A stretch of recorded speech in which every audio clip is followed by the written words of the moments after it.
Nesta história, após renascer, o protagonista ganha uma habilidade única. Tudo que ele imagina se torna realidade. Para curar uma ferida, ele só precisa imaginar ela curada. Para obter o corpo perfeito, não é necessário treinamento, apenas imaginação. Para usar qualquer tipo de magia elemental, ele simplesmente se visualiza lançando ar, e pode invocar qualquer arma ou artefato apenas ao imaginar ele. No entanto, os resultados não são perfeitos no início, pois até mesmo uma habilidade tão poderosa precisa ser aprimorada. Felizmente, ele acaba no corpo de um estudante em uma academia de magia, o que lhe dá tempo suficiente para dominar seu poder e se preparar adequadamente para se vingar daqueles que causaram sua morte no passado.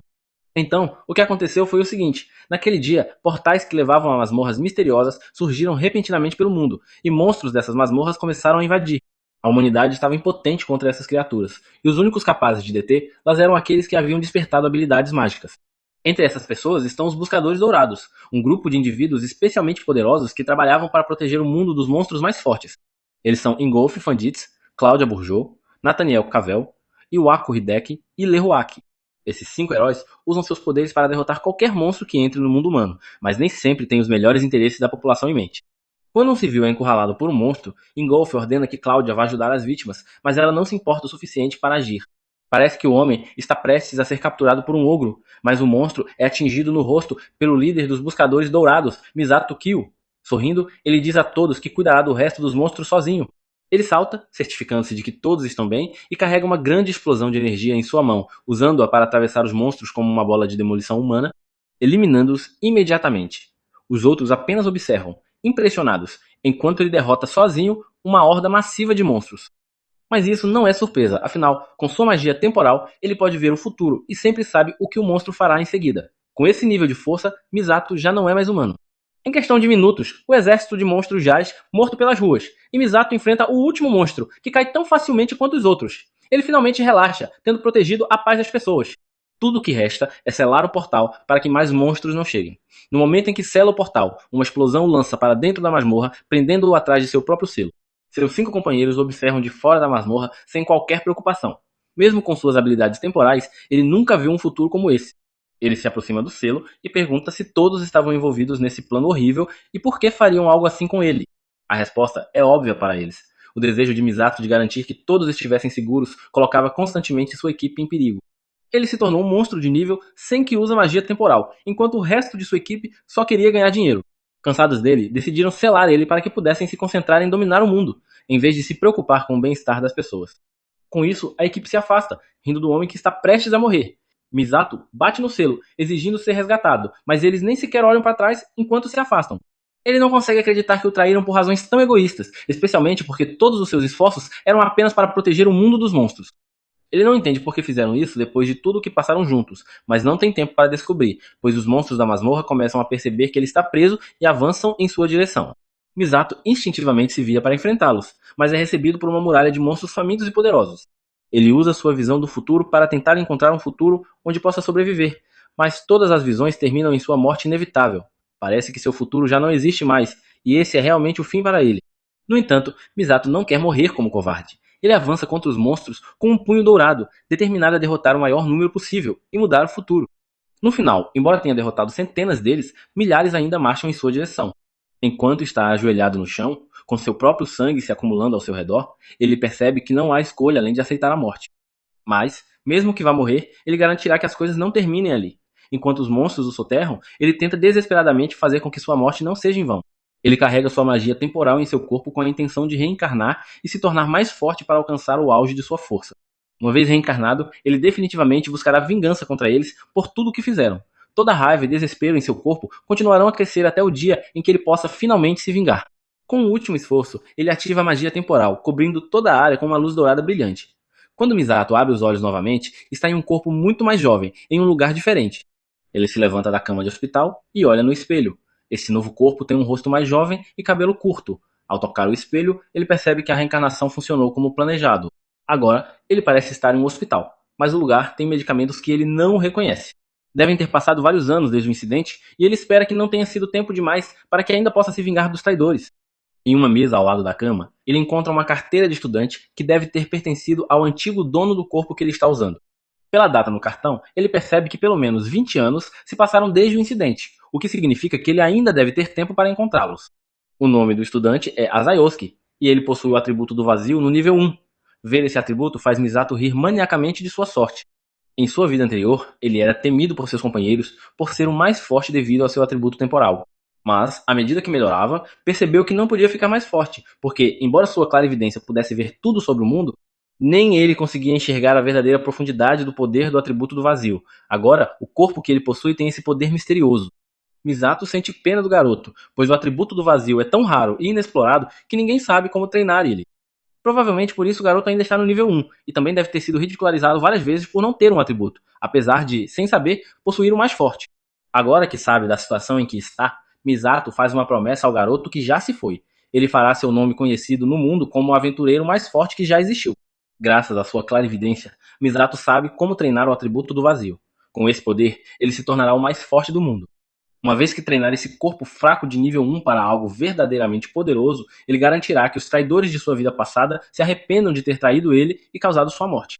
Para se vingar, Misato terá que fazer esse garoto superar o nível 1. Ele era definitivamente mais poderoso que eles em sua vida passada, mas agora é apenas um adolescente.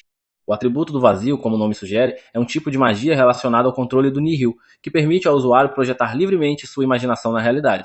Todos são capazes de imaginar coisas, mas transformar essa imaginação em realidade é onde está a dificuldade.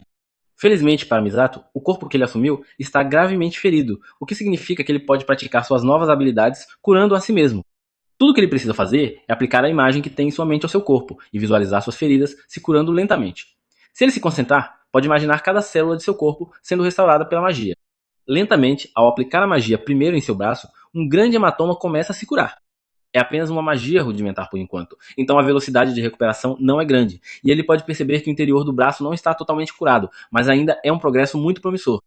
Se ele continuar usando a habilidade para curar todas as suas feridas, seu nível aumentará lentamente com o tempo. A capacidade de converter imaginação em realidade também melhorará com o uso contínuo.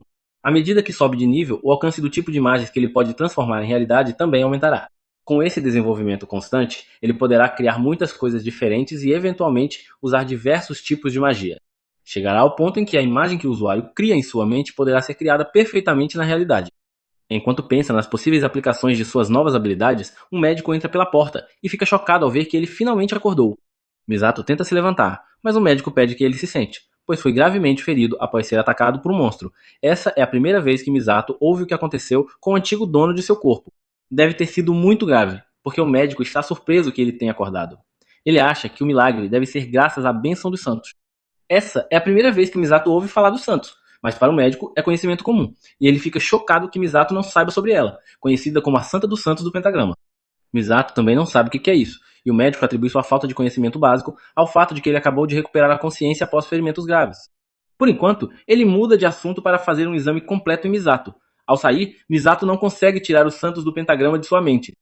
Talvez seja um dos clãs ou aventureiros que surgiram nos últimos 20 anos. Enquanto se concentra em subir de nível, ele também precisa entender o que mudou nas últimas 2 décadas. Ele pega um controle remoto na mesa de cabeceira e sintoniza um canal de notícias. Coincidentemente, está sendo transmitido um programa especial sobre o desastre da masmorra de classe S que aconteceu 20 anos atrás. É exatamente a informação que ele precisa para saber o que aconteceu após sua traição. A transmissão afirma que o culpado pelo desastre foi o líder dos Buscadores Dourados, Misato Kyoyo. Misato pula da cama em choque ao ver seu próprio rosto estampado na tela da TV. Ele não tem ideia do que estão falando e continua ouvindo. Aparentemente, a notícia que circulou foi que ele previu o desastre iminente, mas se recusou a contar a qualquer um. Em vez disso, planejava tirar vantagem do caos que varreria o mundo para assumir o controle e governar ele. Para impedir isso, os outros membros dos Buscadores Dourados se uniram e lutaram contra ele para evitar que isso acontecesse. Após derrotar Misato, os membros restantes dos Buscadores Dourados se renomearam como Santos do Pentagrama. Após uma batalha feroz, eles selaram a masmorra e salvaram o mundo. Essa falsa verdade é agora um conhecimento comum que o mundo inteiro conhece, e os Santos do Pentagrama passaram a liderar o mundo em várias áreas. Misato desliga a transmissão de notícias e olha pela janela em choque. O choque se transforma em uma risada incontrolável ao perceber o que aconteceu enquanto ele esteve fora. Não apenas o traíram, como também arrastaram seu nome e dignidade pela lama. Eles o sacrificaram e, sem vergonha, colheram as recompensas. No final, agora são aclamados pelo mundo como heróis enquanto ele apodrece. Com essa nova notícia, ele definitivamente não vai perdoá-los. Agora, ele precisa garantir que todos eles paguem, um por um, mas ele deve se acalmar antes de exagerar. Afinal, ele não pode ser detectado por eles, já que está muito fraco para enfrentar. Luz no momento. A primeira coisa que ele precisa descobrir é onde eles estão e como pode alcançar luz. Ele pega o celular do garoto e o examina para descobrir qual academia ele frequenta. Como imaginava, ele estuda na Academia de Treinamento de Aventureiros de Toco, liderada por um dos santos do pentagrama, Iwaku Hidei. Ele acabou de acordar e já localizou um dos santos tão facilmente. Iwaku, porém, é um homem cauteloso e não é do tipo que revela suas fraquezas facilmente. Além disso, a diferença de níveis entre eles é simplesmente grande demais. Derrotar ele no estado atual é praticamente impossível. Por agora, ele precisa focar em aumentar seus níveis e se tornar mais forte. Ele não pode fazer nada no nível 1. Mas, uma vez que alcance um nível aceitável, ele garantirá que Iwaku seja o primeiro alvo. Algumas semanas se passam e, eventualmente, Misato está totalmente recuperado e se preparando para receber alta. O médico não acredita que ele tenha se recuperado tão rapidamente, apesar de quão gravemente ferido estava. Ele começa a pensar que Misato foi mais uma vez abençoado pelos santos, mas o protagonista o interrompe antes que ele termine a frase. Ele quer que o médico saiba com certeza que tudo que conquistou até agora foi por seu próprio poder. Com isso, ele deixa o hospital despedindo-se do médico pela última vez. Ao sair, agora que terminou a preparação básica para seu plano, ele está pronto para levar as coisas ao próximo nível. Ele também conseguiu elevar seu nível para 27. É hora de fazer um aquecimento e testar suas novas habilidades indo para uma masmorra. Antes de deixar o hospital, ele ouviu do médico que toda a família de Kioski morreu em um acidente. É trágico para Kioski, mas, para Misato, isso torna as coisas muito mais fáceis, já que significa que ele pode fazer o que quiser sem se preocupar com alguém questionando suas ações. Assim que sai do hospital, ele se dirige ao portão da masmorra mais próxima para começar sua primeira aventura. Ele precisa garantir que suba de nível e se torne mais forte o mais rápido possível. Agora que aumentou seu nível ao se curar, é hora de testar suas novas habilidades em combate real. Ele vai até a barraca ao lado do portão, onde o guarda concede permissão para entrar, e mostra sua carteira de estudante. O guarda segura sua mão para impedir ele de continuar até o portão. Ele está preocupado com Misato entrando na masmorra, já que ele está apenas no nível 27 e essa masmorra geralmente exige que os aventureiros estejam pelo menos no nível 30 para formar grupos e entrar. Apesar das regras rígidas, Misato planeja entrar na masmorra sozinho, o que, para o guarda, é praticamente o mesmo que suicídio. Isso seria verdade para alguém com uma classe normal. Mas Misato é um estudante da Academia de Treinamento de Aventureiros de Tóquio, e isso deve lhe dar permissões especiais para entrar nesse lugar, apesar de quão perigoso seja. Desde que assine um termo de consentimento, ele deve poder entrar sem restrições. Ele sabia que algo assim aconteceria ao se aproximar do portão da masmorra. Então, ele pesquisou os privilégios especiais que tem como estudante da escola, e esse é um deles. O guarda não tem escolha a não ser deixar ele passar, mas isso não muda o fato de que ele está preocupado. Algumas vozes o chamam do outro lado do complexo. Um grupo de garotos com aparência de valentões diz a Misato que o guarda está apenas preocupado com ele, então ele não deve levar isso a sério. Afinal, ele é apenas um estudante fraco que nem se formou na academia ainda, então deveria saber seu lugar. Misato apenas lança um olhar para eles antes de se virar e perguntar ao guarda onde ele deve assinar. Ele coloca sua assinatura e parte para entrar na masmorra após confirmar que não deve haver mais problemas. O guarda observa o protagonista partir e então chama os garotos de antes, dizendo-lhes para entrar na masmorra e seguir Misato. Ele não consegue aceitar a ideia de deixar um garoto entrar lá desprotegido, o que é basicamente suicídio. A princípio, eles tentam discutir com o guarda, já que não estão dispostos a arriscar o pescoço por alguém que mal conhecem. Mas o líder entre eles impede os amigos de fazerem um escândalo. Isso pode acabar sendo bom para eles no final das contas. Se ninguém estiver vigiando dentro da masmorra, eles podem entrar e fazer o que quiserem. Mesmo que algo terrível aconteça lá dentro, não haverá problemas ou consequências. Seus amigos entendem imediatamente o que ele quer dizer e correm felizes para a masmorra para seguir Misato. Agora eles podem se vingar por ele ter sido tão arrogante com eles e tentar uma masmorra que deveria estar muito acima do seu nível. O guarda os envia alegremente, completamente alheio às suas verdadeiras intenções. Essa não é a primeira vez que eles fazem isso. Eles matam as pessoas que entram na masmorra e depois culpam os monstros. Graças a isso, eles conseguem lucrar bastante e ninguém desconfia. Com isso em mente, eles continuam perseguindo Misato. Mas, após 10 minutos correndo, eles ainda não alcançaram. A masmorra é um caminho reto, então é impossível que o tenham perdido. E, a essa altura, eles não têm ideia de como ele conseguiu se afastar tanto. Eventualmente, eles finalmente o alcançam e o veem cercado por uma parede de monstros. A princípio, pensam que não precisarão matar ele, já que os monstros cuidarão disso por eles. Mas Misato prova que estão errados ao usar magia de fogo combinada com magia de vento para matar todos os monstros em questão de segundos. Eles ficam chocados com o fato de ele ter conseguido matar tantos monstros de rank D de uma vez, mas também estão mais interessados nos valiosos itens que caíram dos monstros. Se venderem esses itens, podem viver confortavelmente por pelo menos 6 meses. O protagonista ainda está de costas para eles, então pensam que ele ainda não os notou. É o momento perfeito para atacar ele e matar ele para pegar os itens raros. Os três entram em ação e o cercam. Então, todos ao mesmo tempo liberam sua magia contra ele. Misato finalmente se vira e presta atenção neles, esquivando-se habilmente de todos os ataques sem perder um segundo. Ele está acostumado com esse tipo de coisa desde sua vida passada. Não importa a era, sempre é a escória que tenta roubar o que pertence a outra pessoa. Como ele esquivou todos os ataques à distância, um deles carrega uma bola de fogo e se aproxima para derrubar Insado com um soco reforçado por magia. Insado, no entanto, é mais rápido e carrega seu punho com gelo, que usa para acertar o estômago do atacante, lançando-o de volta aos seus amigos. O valentão é derrotado em um segundo e deixado para apodrecer enquanto Missado se vira e se aproxima dos outros, que agora estão encolhidos de medo. Nesta nova vida, ele não será tão misericordioso quanto antes. Ele planeja esmagar qualquer um que cruzar seu caminho e usar-los como degraus para alcançar seu próximo objetivo sem hesitação. Tudo o que ele fará de agora em diante será em prol de sua vingança. Com os valentões resolvidos, Missado sai da masmorra completamente ileso. Mas o desaparecimento dos garotos faz com que um professor da academia venha verificar o que aconteceu. O homem, Yoichi, é subordinado de Iwako e recebeu a notícia de que um de seus alunos entrou na masmorra sozinho. Em vez de encontrar seu aluno em apuros, ele encontra 3 aventureiros caçadores novatos mortos no chão, mas não há pistas que expliquem o que aconteceu na masmorra. De volta com Missado, ele analisa seus novos atributos agora que terminou a masmorra. Graças à conclusão da masmorra de Rank D, ele conseguiu subir de nível e testar sua magia de vazio ao mesmo tempo. Agora, ele ganhou um novo feitiço chamado Obscuridade de Informações, que permite não apenas ocultar seu nível, mas também apagar seus registros de entrada na masmorra. Graças a isso, ele pode eliminar qualquer pista da masmorra de Rank D que possa levar até ele. Agora que superou isso, amanhã é seu primeiro dia na academia e ele precisa se preparar. Ele olha o celular de Kiosk e vê algumas mensagens não lidas de pessoas que claramente o estão intimidando e extorquindo dinheiro por meio de violência. Isso explica perfeitamente o que Kiosk passou e como ele chegou a esse estado lamentável. No dia seguinte, ele vai para a escola e, ao passar pelo portão da frente, é recebido por uma garota fofa que parece conhecer ele. É sua colega de classe, Asahi Karen, que corre até ele para perguntar como ele está após a internação. Parece que, apesar de suas dificuldades, Kiosk tinha pessoas que se preocupavam com ele. Enquanto os dois conversam, um grupo de valentões vem confrontar Kiosk. Eles o provocam por não ter atributos e estão claramente cientes de que ele escapou da morte por pouco. Esses são provavelmente os que enviaram mensagens ameaçadoras na noite anterior. O líder dos valentões se aproxima e exige que Kiosk pague por eles, sempre tendo que proteger ele. E está claro que isso vai levar a uma briga. Karin se coloca na frente dele e tenta impedir os valentões, lembrando-lhes que Kiosk acabou de sair do hospital. Embora ela esteja tentando ser corajosa por ele, suas mãos trêmulas são um sinal claro de que está apavorada. O protagonista percebe isso e se coloca na frente dela, assegurando que ficará bem. Os valentões riem dele, pensando que ele está apenas tentando se mostrar na frente de uma garota. Já que ele está tão ansioso para se exibir, os valentões estão mais do que felizes em lembrar ele de seu lugar na escola. Infelizmente para eles, eles ainda não perceberam que a hierarquia mudou desde que Insado assumiu.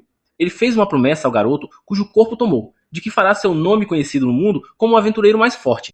E Misado se considera uma pessoa que cumpre sua palavra. Ele provoca o primeiro valentão, e isso funciona incrivelmente bem, fazendo lançar um feitiço na direção de Misado. Usar magia fora das masmorras é contra as regras da escola, mas parece que os valentões não se importam mais. Eles precisam mostrar a Misado que é errado sair da linha quando não se tem atributos. Ele joga uma bola de fogo contra Misado, que a devolve com uma bola de fogo ainda maior. Os dois ataques se chocam, resultando em uma grande explosão, enquanto os valentões se perguntam quando Kiosk conseguiu a habilidade de usar uma bola de fogo. Misado mal é afetado pelos ataques mais fracos e o valentão diz aos amigos para pararem de ficar parados como NPCs e fazerem algo. Os dois liberam ataques de vento e água contra Misado. Mas, assim como com o líder, Misado contra-ataca com ataques semelhantes em maior escala. Eles mal acreditam que alguém que não tinha atributos há pouco tempo agora está usando múltiplos atributos mágicos ao mesmo tempo.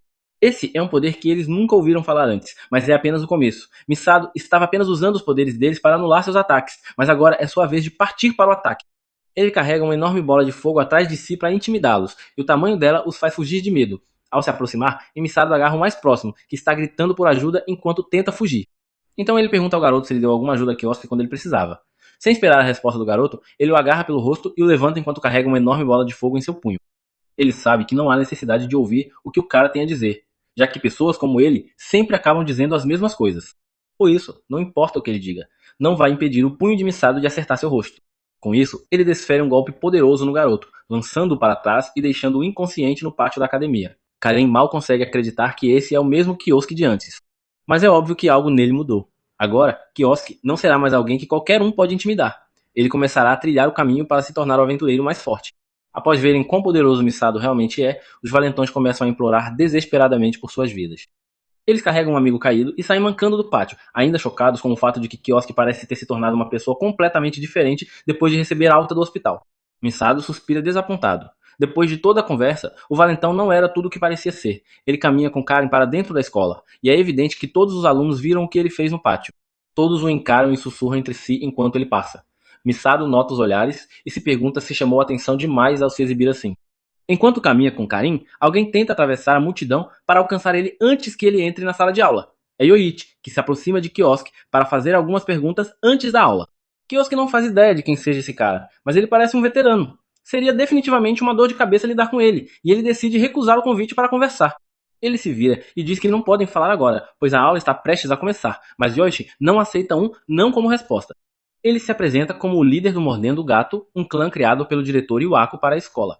Isso chama a atenção de Kiosk imediatamente, e sua mão para tentar abrir a porta. Vendo que conseguiu a atenção do protagonista, Yoichi pergunta novamente se Kiosk estaria disposto a ter uma breve conversa e ceder um pouco de seu tempo. Como o contexto mudou, Kiosk concorda alegremente em conversar com o veterano. Eles encontram um lugar isolado para conversar, e Yoichi vai direto ao ponto. Ele pergunta a Kiosk se foi ele quem derrotou os aventureiros encontrados mortos na masmorra de Rank D. O protagonista se faz de desentendido, mas por dentro ele se pergunta como a informação que ele cuidadosamente ocultou vazou. Yoichi diz que ouviu da equipe que um aluno de sua academia entrou na masmorra, e ele foi investigar.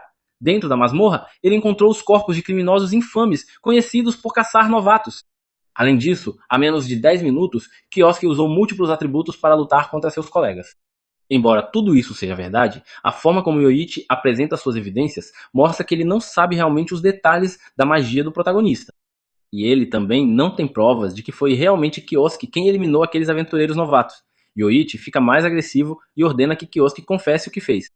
Mas o protagonista permanece calmo e diz que naquela manhã ele apenas agiu em autodefesa, então não sabe exatamente o que aconteceu.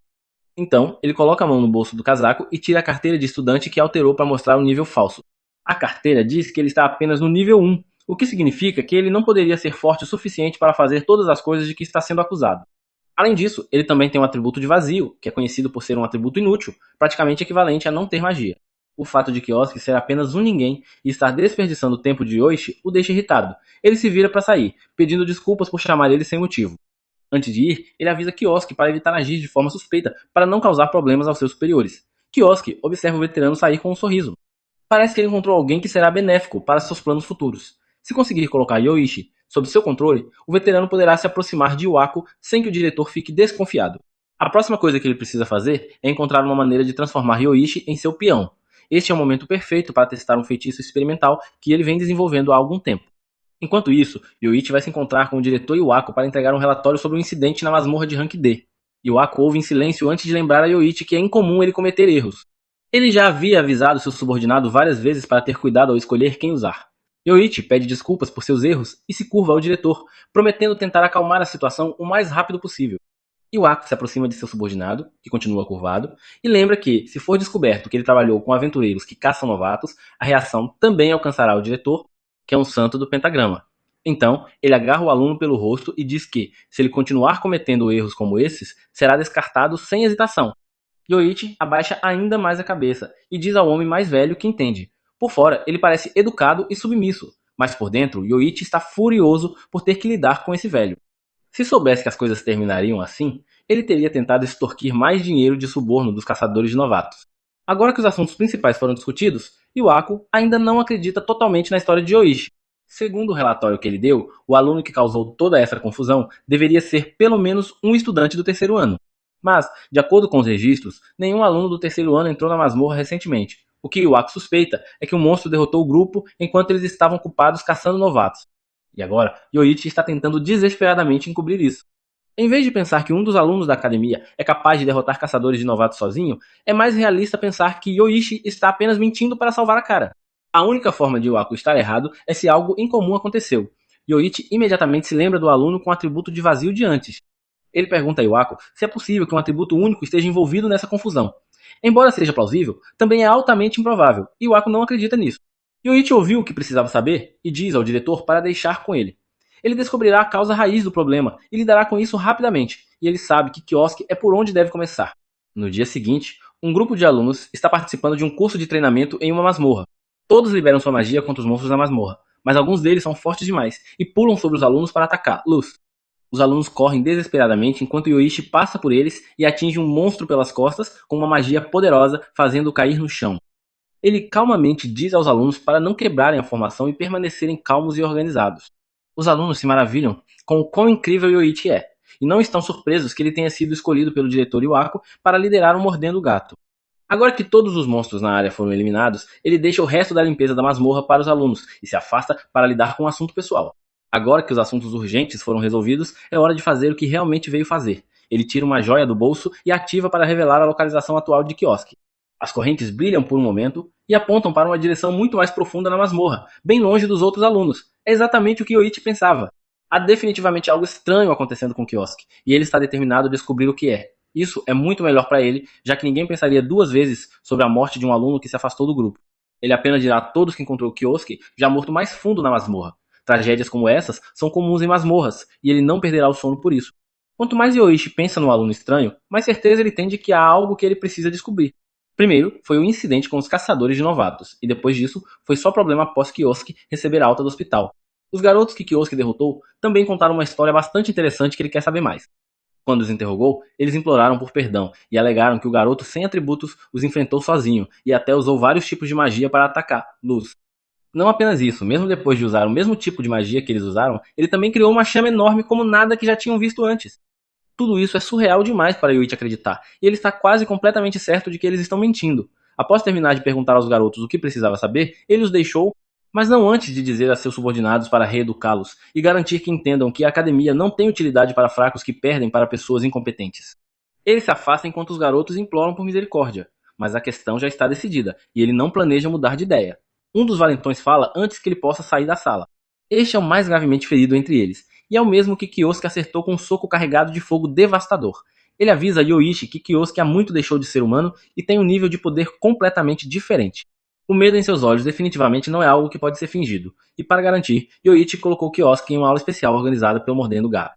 Em vez de exibir todas as coisas que os garotos alegaram, ele apenas criou algumas ilusões poderosas, o que não é, nem de longe, tão impressionante quanto o que eles disseram que ele podia fazer. É mais provável que Kiosk tenha usado algum tipo de item mágico durante a luta, e que ele seja apenas um fraco sem atributos que não merece atenção. Ele também está certo de que o protagonista deve ter usado algum método desleal para lidar com os caçadores de novatos. Enquanto caminha mais fundo na masmorra, ele começa a notar alguns corpos de monstros espalhados pela área. Esses monstros provavelmente foram derrotados por Kiosk, e parece que foram derrotados com um único golpe de fogo. Ver as evidências bem na sua frente faz Yoichi pensar que talvez aqueles garotos não estivessem apenas exagerando, afinal. Mas o nível de poder que ele está vendo ainda não é grande coisa para ele, e ele continua caminhando mais fundo na masmorra para encontrar seu alvo. Mesmo Iwako, o santo do pentagrama fracassado, poderia certamente fazer algo nesse nível de poder. Falando em Iwako, Yoichi é forçado a obedecer ele por enquanto. Mas um dia, o líder do Mordendo Gato planeja superar o velho e tomar seu lugar como um dos santos do pentagrama. A partir daí, ele pode governar o mundo. Só de pensar nisso, ele ri maniacamente. Deixando isso de lado, ele não deve deixar ninguém descobrir sobre sua conexão com os caçadores de novatos. Kiosk também é outro espinho em seu lado que provavelmente causará mais problemas no futuro. Para garantir que pequenos acidentes não afetem seu grande plano, ele precisa garantir que Kiosk seja eliminado o mais rápido possível. As correntes o levam a um beco sem saída na masmorra, e ele tem certeza de que seu alvo está logo ali. Ele chega à sala e vira a esquina, imaginando o que Kiosk poderia estar fazendo em um lugar como esse. Suas perguntas são logo respondidas ao ver o aluno descansando calmamente sobre uma pilha de corpos de monstros, como se estivesse esperando por Yoichi.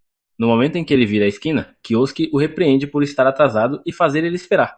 Yoichi mal consegue acreditar no que está vendo, afinal, sua presença deveria estar completamente oculta.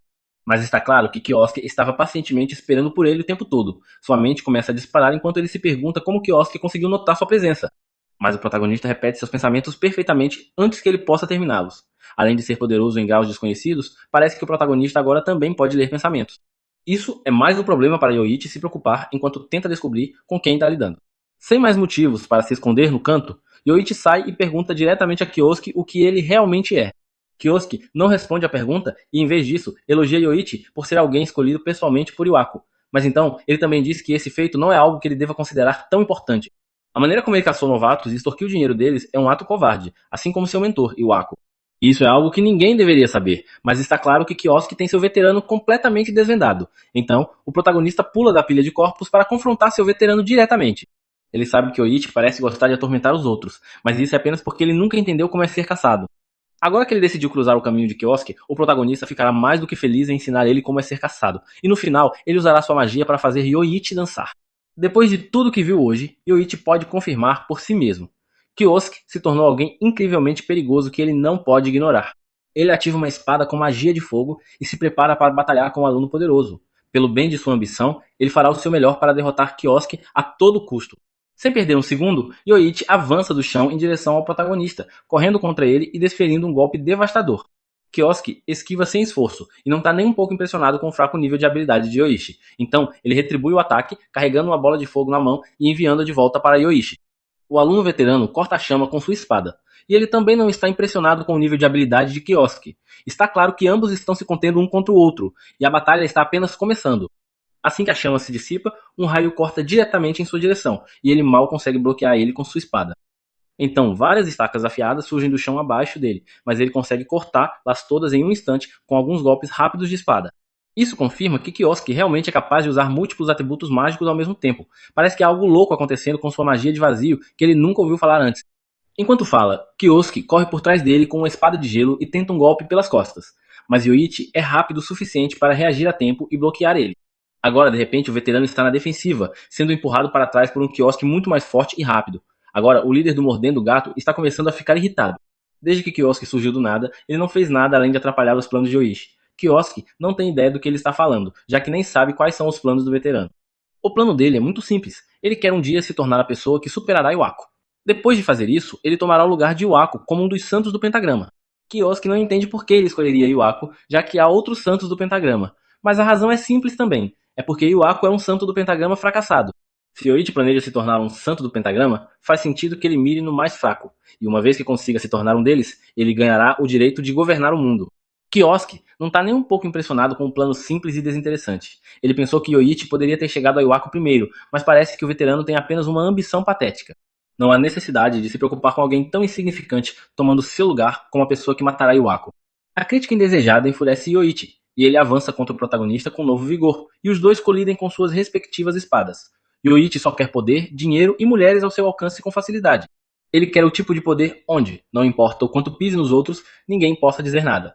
Se ele se tornar um santo do pentagrama, então poderá fazer o que quiser. E talvez até consiga descobrir a fraqueza da Santa Tess. E quem sabe, talvez ele possa reivindicar ela também.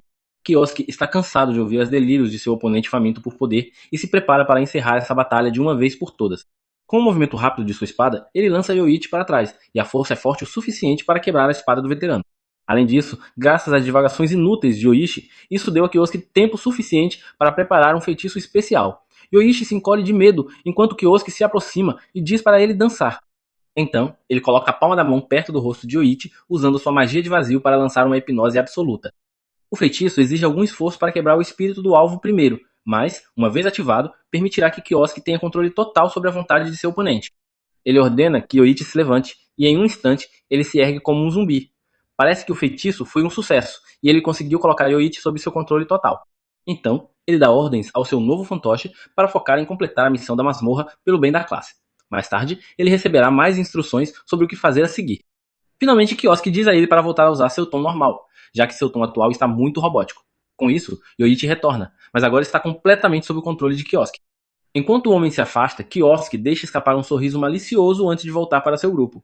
Enquanto atravessa a masmorra, ele é encontrado por Karin, que estava procurando por ele há um tempo. Ela estava preocupada com ele, já que ele desapareceu do grupo sem deixar rastros. Kiosk exibe seu melhor sorriso e pede desculpas por desaparecer de repente. Ele diz a ela que apenas foi conversar com Yoichi sobre algo, o que a deixa chocada, já que ela não sabia que ele e Yoichi eram tão próximos. E ela pergunta sobre o que eles estavam falando. Ele diz que estavam apenas conversando sobre como realizar seus sonhos, e que ele recebeu alguns bons conselhos. O conselho foi tão bom, na verdade, que um de seus sonhos já se realizou. A conversa deles é interrompida pelo grupo de alunos saindo da masmorra. A aula especial está prestes a terminar, e todos os alunos precisam voltar para o grupo antes de partirem. Karin se vira para voltar ao grupo, e diz a Kiosk para seguir ela. Tudo está indo exatamente de acordo com seu plano, e agora ele conseguiu adquirir um peão que Iwako nunca suspeitaria. Yoichi retorna para dar um relatório de progresso sobre como está sua investigação sobre a pessoa que atacou os caçadores de novatos. Ele diz a Iwako que o aluno que atacou os caçadores de novatos é, na verdade, um aluno com atributo único, como ele suspeitava. O aluno é Sayosuke, um estudante do primeiro ano com atributo de vazio. Yoichi afirma que está mantendo Kiosk em cativeiro no local usual de tortura e que também está interrogando o aluno do primeiro ano para obter informações. Foi assim que o aluno admitiu usar magia de múltiplos atributos. Isso chama a atenção de Iwako, e ele pergunta o que Yoichi quer dizer com magia de múltiplos atributos. Os detalhes ainda são desconhecidos, mas Yoichi pede mais tempo para descobrir quais segredos escondidos Kiosuke tem. Além disso, faz um tempo desde que o diretor teve algum tempo prático com suas vítimas. Yoichi pergunta a Iwako se ele gostaria de assumir o comando da tortura interrogatória do aluno. Esse tipo de coisa normalmente não é algo com que Iwako se preocuparia, mas uma vez não seria ruim para ele. Faz um tempo desde que ele torturou alguém, e seria uma boa oportunidade para retribuir generosamente ao garoto por todo o problema que ele causou tanto ao diretor quanto a Yoichi. Enquanto os dois discutem, o telefone de Iwako toca, e ele diz a Yoichi para sair, garantindo que irá ao armazém mais tarde para cuidar disso ele mesmo. Então, o homem atende o telefone e é recebido por uma voz feminina zombeteira do outro lado. Ela o cumprimenta e agradece por escolher sua empresa durante a licitação de materiais do dia anterior. Iwako não está pronto para ouvir seu tom pretensioso e diz a ela para parar com a encenação. A pessoa do outro lado da linha é uma das santas do pentagrama e a atual CEO da empresa Lelei Huaki. Ela abandona a encenação como ele pediu e lembra que ambos são parceiros, já que estão compartilhando os generosos subsídios do governo. Iwako ainda não está no clima para sua zombaria irritante e tenta encerrar a conversa dizendo que está ocupado agora e que podem conversar outro dia. Ela pergunta que negócios ele poderia ter, já que tem um trabalho fácil como governante de uma academia que constantemente enche seus bolsos. Ele fala sobre Kiosuke e seu atributo de vazio, e isso desperta seu interesse. Ela conhece o atributo de vazio como um atributo inútil e se pergunta o que Iwako quer fazer com um fracasso como esse. Ele concorda com ela que o atributo de vazio não é digno de muita preocupação, mas também lembra que qualquer coisa pode acontecer, já que o atributo de vazio ainda é um atributo único.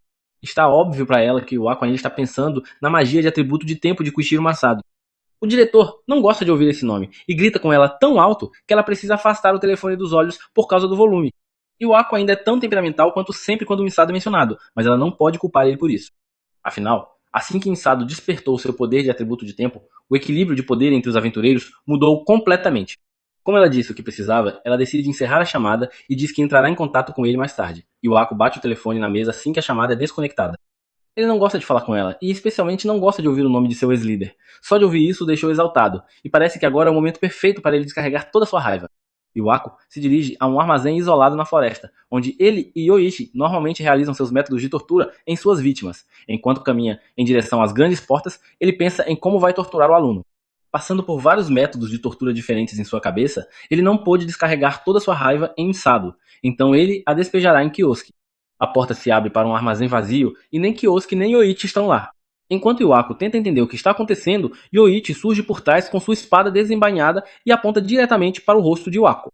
O diretor nem olha para trás enquanto pega a espada entre dois de seus dedos. Para Yoichi pensar que um ataque como esse acertaria, ele deve ter subestimado severamente seu diretor. Iwako carrega energia em sua mão, pronto para ensinar uma lição a Yoichi. Se ele estava chateado com a menção de Misado antes, então esse ataque mesquinho o deixou maníaco de raiva. Ele envolve Yoichi com correntes mágicas e o segura de cabeça para baixo. Então, ele chuta seu subordinado com facilidade, fazendo-o cair no chão com um gemido de dor. Claramente, Yoichi fez a escolha errada ao desafiar Iwako sem reconhecer a diferença de força entre eles. Agora é hora de Iwako quebrar ele e destruir todos os seus desejos tolos. Antes que ele possa começar a ensinar uma lição a Yoichi, uma voz severa fala atrás dele e ri do fato de que Iwako ainda permanece um idiota. O diretor vira a cabeça em direção à voz e vê Kiosuke caminhando calmamente para fora do armazém. Ele continua a repreender Iwako, apontando seu amor por se curvar aos fortes e explorar os fracos. O homem mais velho ainda é tão ganancioso e tolo quanto sempre foi. Iwako ainda não percebe com quem está falando e tenta lembrar ao aluno que ele está falando com o diretor da academia, mas Kiosuke não para de falar. Ele aponta o fato de que Iwako é um hipócrita, já que, se alguém se arruinou com seus desejos egoístas, esse alguém é definitivamente ele. Isso é a gota d'água para Iwako, e ele exige que Kiosuke lhe dê seu número de aluno para que ele possa ser expulso. Kiosuke sorri ao perceber que Iwako ainda não descobriu quem ele realmente é. Ele trabalhou tanto para chegar a este momento, e agora finalmente é hora de ele e Iwako terem uma conversa a sós. Iwako ainda não tem ideia de com quem está falando, mas agora está certo de que precisará ensinar uma grande lição a Kiosuke para provar quão grande é a diferença de força entre eles. Ele começa o ataque com magia avançada de atributo terra, criando um punho gigante de rochas para destruir Kiosuke com um único golpe. Normalmente, não haveria como um aluno evitar um ataque como esse. Ele envia o punho voando em direção a Kiosuke, que não reage, parecendo que está prestes a receber o impacto total do ataque. O ataque acerta, e Iwako começa a rir descontroladamente, pensando que Kiosuke foi eliminado com facilidade. É isso que acontece quando meros alunos tentam desafiar ele. A fumaça se dissipa e não há sinais de vida, com o armazém completamente destruído, sem nada restando. Iwako começa a pensar que talvez tenha exagerado, já que destruiu o armazém e agora terá que encontrar um novo lugar para torturar outras pessoas. Ele nem conseguiu descobrir quem era Kioski, mas pelo menos pode ficar para ver ele morrer. Quando sente que seu trabalho está concluído, ele se vira para sair, mas então percebe Kioski de pé à sua frente, completamente ileso. O protagonista caminha calmamente pelos escombros e lembra a Iwako que ele só queria uma pequena conversa, não violência. O diretor mal consegue acreditar que um mero aluno foi atingido por sua magia avançada e ainda assim saiu completamente ileso. Nunca houve um aluno tão poderoso assim antes. Agora Iwako não está apenas curioso, ele está furioso e exige saber quem é Kioski. Kioski sorri e pergunta a Iwako se, depois de todo esse tempo, ele ainda não descobriu quem ele é. Iwako ainda não sabe quem é Kioski e diz ao aluno para parar de brincar e revelar seu nome de uma vez. Kioski sorri e pergunta mais uma vez a Iwako se ele realmente se esqueceu dele. É então que Iwako finalmente percebe, pelo jeito que ele fala e seus maneirismos, que esse aluno se parece e soa muito como Misato. O homem mais velho começa a recuar de medo, não acreditando que Misato poderia estar de volta. Afinal, aquele cara está definitivamente morto, e ele garantiu isso ao selar o portal. Ele começa a pensar que tudo isso deve ser algum tipo de atuação doentia de Kioski e diz ao aluno para parar com a performance. Kioski provavelmente apenas viu o segmento de notícias sobre Misato recentemente e está tentando interpretar um personagem para parecer intimidador. Essa é a única explicação, porque, até onde ele sabe, Misato Kuishiro está morto. Com isso, Iwako carrega magia de vento em sua mão e reúne magia de terra ao seu redor, enquanto se prepara para lançar outro ataque pesado. Kioski suspira, desapontado com o quão pouco Iwako mudou. Ele sempre foi assim, vivendo sua vida acreditando apenas no que lhe é conveniente e ignorando o que não é. Iwako está cansado de ouvir as lições de Kioski e continua a carregar seu ataque mágico. Ele avisa o homem que, se ele continuar se aproximando, será atingido por uma explosão completa de sua magia. Kioski continua caminhando para frente, carregando sua própria explosão mágica. Ele já descobriu os motivos do homem, e o Ako foi influenciado pelas palavras doces daqueles ao seu redor, e foi por isso que acabou traindo o Emissado. Dizer seu nome parece ser a gota d'água para Iwako, que lança um ataque mágico completamente carregado contra o aluno. Kioski responde com uma explosão de magia de fogo, anulando completamente o ataque com um único movimento de sua mão. O ar se limpa quando ambos os feitiços se dissipam, deixando Iwako completamente chocado que um aluno pudesse contra-atacar seu feitiço.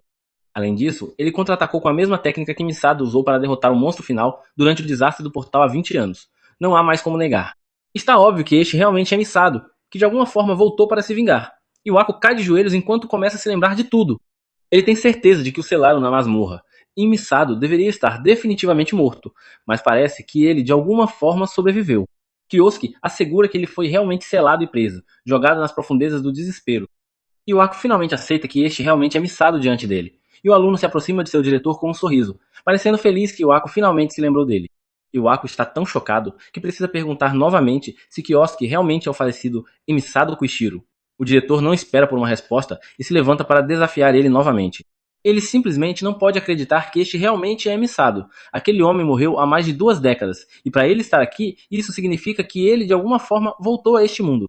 Então, ele começa a carregar outro feitiço, desta vez para derrubar Kioski de uma vez por todas. Ele dispara mais ataques mágicos baseados em vento contra o aluno e Kioski facilmente recua, evitando o ataque completamente. Mas Iwako não lhe dá tempo para descansar e envia outro punho gigante de rocha caindo sobre ele. Kioski ainda consegue desviar calmamente do ataque sem nenhuma urgência séria. A essa altura, Iwako está ficando ainda mais irritado que um pirralho está conseguindo desviar e evitar perfeitamente todos os seus ataques, aparentemente sem se esforçar. Ele precisa ganhar a vantagem o mais rápido possível, porque não é apenas a luta que está em jogo nesta batalha, mas também seu orgulho. Ele era um não combatente durante seu tempo como Buscador Dourado, e até agora, os outros santos do pentagrama zombam dele por quão covarde ele costumava ser, mas ele não deixou que as provocações o derrubassem. Ele garantiu provar inúmeras vezes que não é fraco, e recentemente tem desenvolvido algo que definitivamente mostrará sua verdadeira força. Iwako levanta as mãos e reúne magia de vento e terra ao seu redor, fazendo a área escurecer enquanto a magia gira em torno dele. Este feitiço que ele está preparando é uma técnica secreta que levou 20 anos para criar. Mais rochas e ventos se juntam no ar e giram ao seu redor, construindo um ataque devastador. Este é o resultado de ele ter aprendido devotamente a usar magia de vento e terra ao mesmo tempo. Uma vez que o feitiço está completamente ativado, ele o envia voando em direção a Kioski de uma só vez. Múltiplos disparos poderosos de vento e terra saem de sua palma diretamente contra o protagonista, cortando o ar antes de atingir o chão e causar uma enorme explosão que engole completamente o aluno. O grande redemoinho de magia se acalma, e Iwako toma um momento para recuperar o fôlego. Este é seu feitiço mágico mais forte, e claramente exigiu muita energia dele para lançar ele. A poeira começa a se assentar, e mais uma vez, não há sinal de Kioski em meio aos destroços. Parece que Iwako conseguiu sair por cima dessa vez. Kioski não está contra-atacando, o que significa que ele provavelmente foi eliminado pelo poderoso feitiço, e Iwako explode em risadas, feliz por ter conseguido derrubar o grande missado Kuichiro sozinho. Ele começa a provocar o homem presumivelmente morto, perguntando se ele realmente pensou que, depois de 20 anos, ele ainda seria o mesmo covarde que era nos dias dos Buscadores Dourados. Não importa o quão forte seja o atributo de tempo de Missado, isso tudo está no passado, e agora Iwako é quem saiu por cima.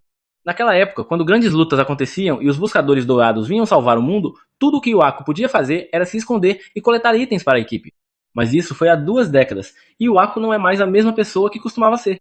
Ele zomba de Kiosk por subestimar sua força e esquecer que, após 20 anos, a força de uma pessoa certamente aumentará com o tempo.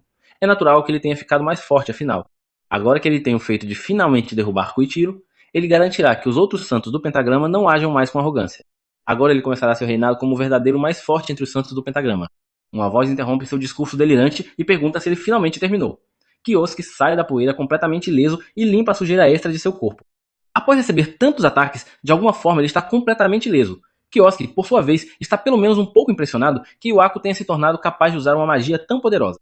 Isso é apenas o esperado de um herói desta era, afinal. Mas agora que ele deixou Iwako se divertir, é a vez de Kiosk liberar sua raiva sem se conter. Iwako finalmente entende a diferença de força entre eles e percebe que o cara que está enfrentando agora é um monstro. Mas ele não pode recuar agora, especialmente não depois de ter trabalhado tanto para chegar onde está. Ele não deixará Missado entrar e bagunçar tudo o que ele lutou tanto para construir.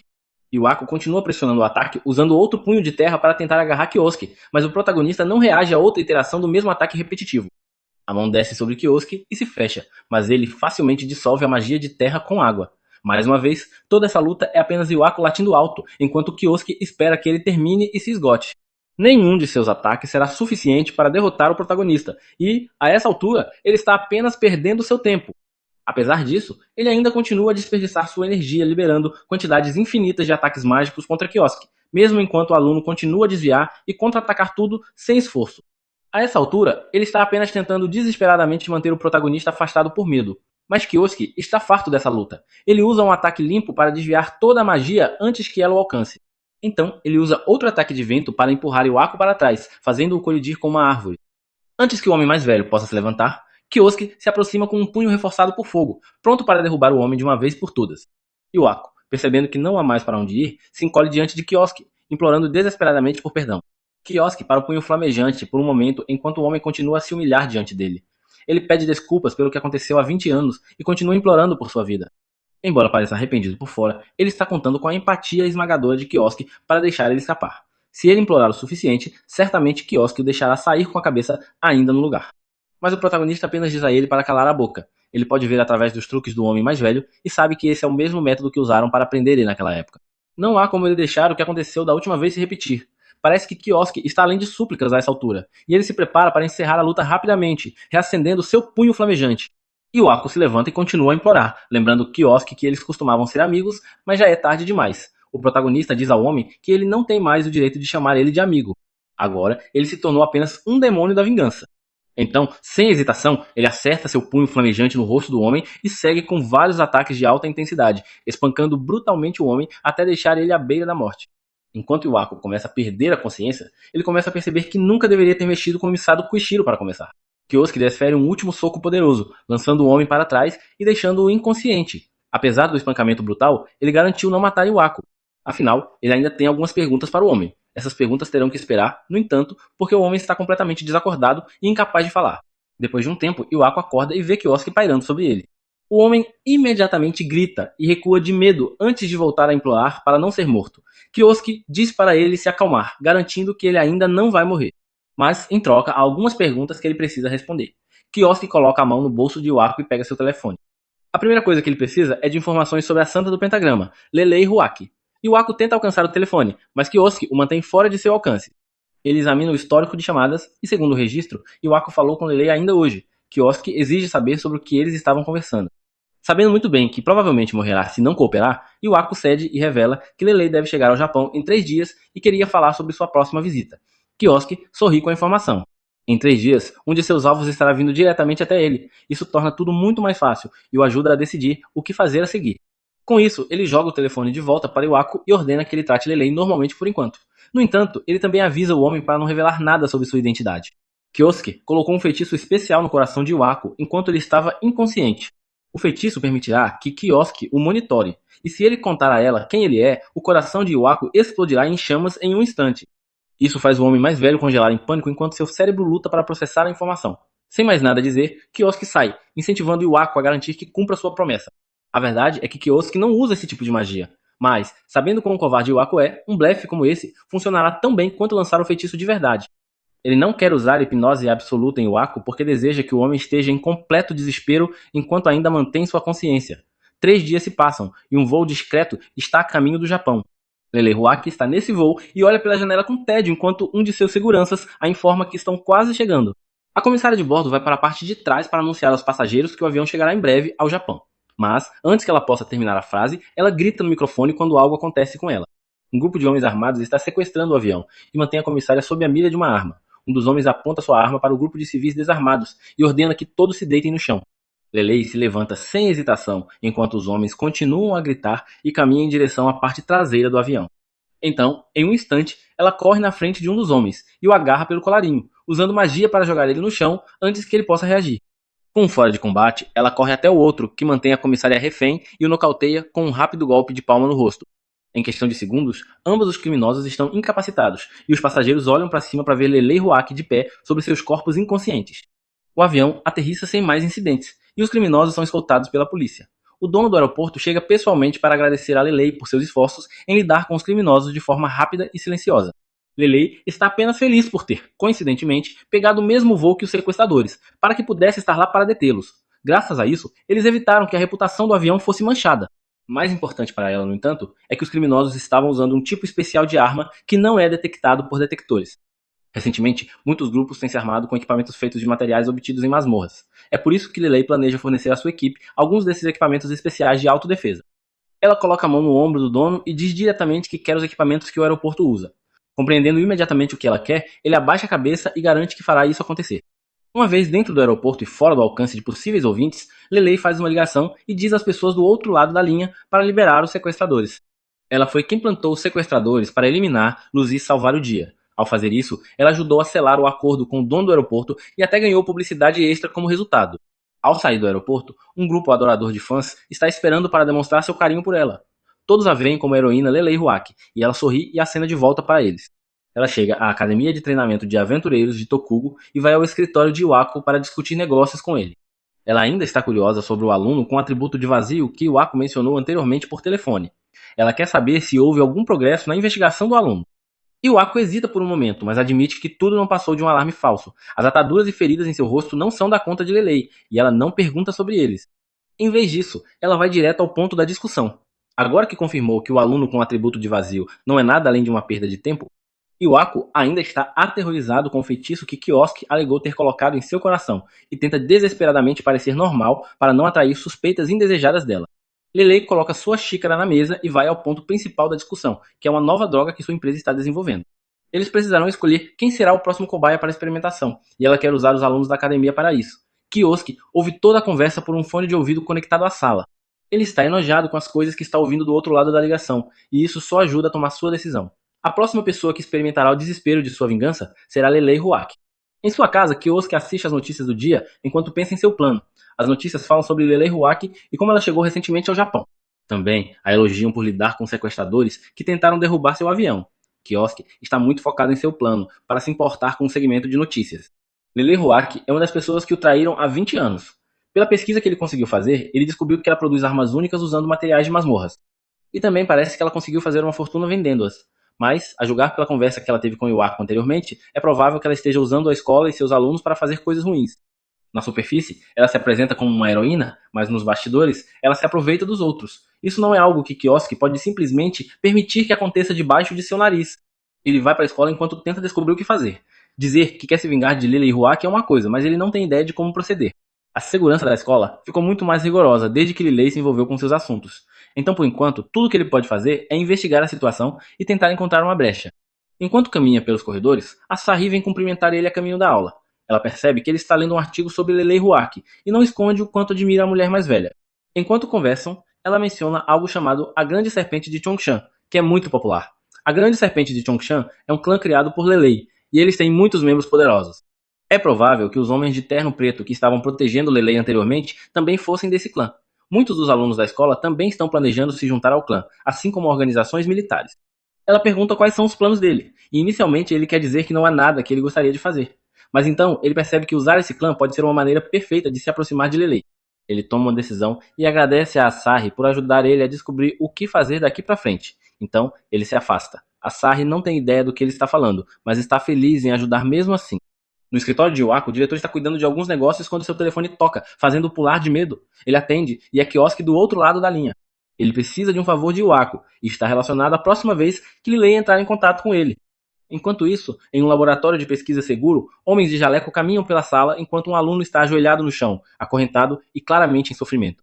A porta do laboratório se abre e Lele Ruaki entra, perguntando zombeteiramente ao garoto como ele está se sentindo. O aluno implora para que ela faça com que parem de injetar uma droga estranha nele. Se continuarem, ele certamente morrerá. Lele o chuta no chão e diz para ele parar de reclamar. Afinal, se os testes da droga forem bem-sucedidos, ele acabará se tornando muito mais forte como resultado, e tudo o que ele precisa fazer é continuar sendo um ratinho de laboratório para eles. Ela estala os dedos, e dois dos pesquisadores se aproximam por trás do aluno e injetam outra dose da estranha medicação. O aluno tenta implorar e se afastar, mas assim que a droga entra em seu sistema, ele começa a gorgolejar e gritar antes de eventualmente ficar em silêncio. Parece que dessa vez a medicação fez perder a capacidade de falar. Parece que, se o rato de laboratório não tiver pelo menos alguma habilidade em magia, a droga não funcionará neles. Eles ainda precisam coletar mais dados, e para isso, precisarão de mais cobaias. Para fazer isso, eles podem realizar um recrutamento para o clã Grande Serpente de Chongshan, mas na verdade é uma maneira de reunir pessoas fortes para usar como cobaias. Ela faz uma ligação para o Ako para perguntar se ele se lembra da discussão dele sobre cobaias antes. Agora, ela precisa de alguém habilidoso em magia e quer que ele selecione alguns alunos da academia para ela usar. E o Ako, em vez disso, sugere que ela realize uma seleção na academia. Dessa forma, eles podem encontrar diretamente pessoas habilidosas e trazê-las sem levantar suspeitas. Lelei fica encantada com a ideia e começa a planejar a realização da seleção imediatamente. Enquanto isso, Iwako encerra a ligação com um suspiro. Ele fez o que Kyosuke pediu. Agora, a bola está no campo do protagonista. No dia seguinte, um dos guardas de Lelei faz um anúncio aos alunos, informando que a Grande Serpente de Chongshan realizará um exame de seleção para encontrar novos recrutas. Os alunos estão animados com a oportunidade de se juntar a um clã popular, mas Kyosuke apenas sorri com satisfação. Parece que um caminho para se aproximar de Lelei finalmente apareceu para ele. Os alunos interessados em se juntar à Grande Serpente de Chongshan se reúnem no campo esportivo da escola para realizar o exame de seleção para entrar no clã. O guarda pessoal de Lelei aparece para explicar como o exame funcionará. Enquanto ele lista as regras para a competição, Kyosuke decide que precisa passar neste exame de seleção para poder se juntar à Grande Serpente de Chongshan e se aproximar de Lelei. Sua abordagem para este caso tem que ser diferente de como ele lidou com Iwako. Antes, ele tentou não chamar atenção para si mesmo, mas desta vez ele precisa atrair a atenção do braço direito de Lelei, Yang Xinyu e também dos outros examinadores. Para fazer isso, ele decide exibir um pouco de seu poder. Após os anúncios iniciais, Kyosuke vai para a área de assentos para esperar o início das preliminares de verdade. Asahi vem encontrar ele quando o vê descansando nas arquibancadas. Ela revela que também planeja fazer o exame, para o desagrado de Kyosuke. Ele preferiria que ela não se envolvesse nessa confusão toda. A própria Asahi sabe que não pertence ao grupo dos outros alunos poderosos que estão fazendo o exame, mas tem seus próprios motivos para querer participar, apesar disso. Ela planeja dar o seu melhor para passar no exame, e deseja boa sorte a Kyosuke também.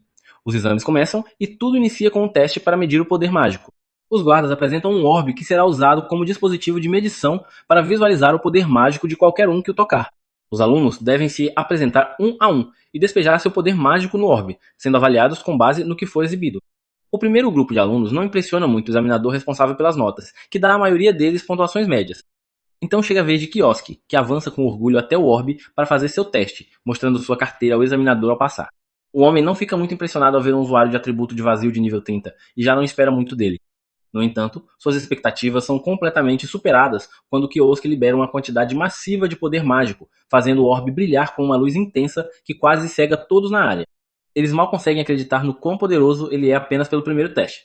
Quando o espetáculo de luz diminui, Kyosuke caminha calmamente para longe enquanto o examinador lhe dá uma nota S no primeiro teste. O próximo é um teste de habilidades mágicas, que é a oportunidade do aluno de demonstrar o que pode fazer com seus atributos. Kyosuke gera um bloco de terra, que é um feitiço muito básico que a maioria das pessoas consegue fazer, mas então ele prossegue criando uma bola de água, o que já é chocante o suficiente, e depois finaliza com uma bola de fogo, raio e ar, conseguindo manter todos esses elementos juntos ao mesmo tempo com perfeição. Esses são todos os atributos básicos da magia sendo lançados e mantidos simultaneamente. É um feito que ninguém jamais viu antes. Esse é o poder do atributo de vazio, que foi ridicularizado como inútil por tempo demais. Asahi corre para parabenizar ele após sua performance incrível. Mas agora é a vez dela de provar seu valor com sua magia. Ela se aproxima de um grupo de plantas secas e mortas e lança magia de luz sobre elas, revivendo-as instantaneamente e enchendo-as de vitalidade.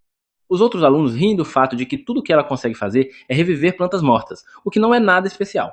Mas Kiosk sabe o verdadeiro valor de sua habilidade. Ela possui magia de atributo de luz, que é tão rara quanto seu atributo de vazio, o que significa que ela tem o potencial de se tornar poderosa como ele. No entanto, será difícil para os examinadores avaliarem suas habilidades porque são muito raras. Ele sente um pouco de pena dela, mas é melhor que ela não se envolva nessa confusão com ele.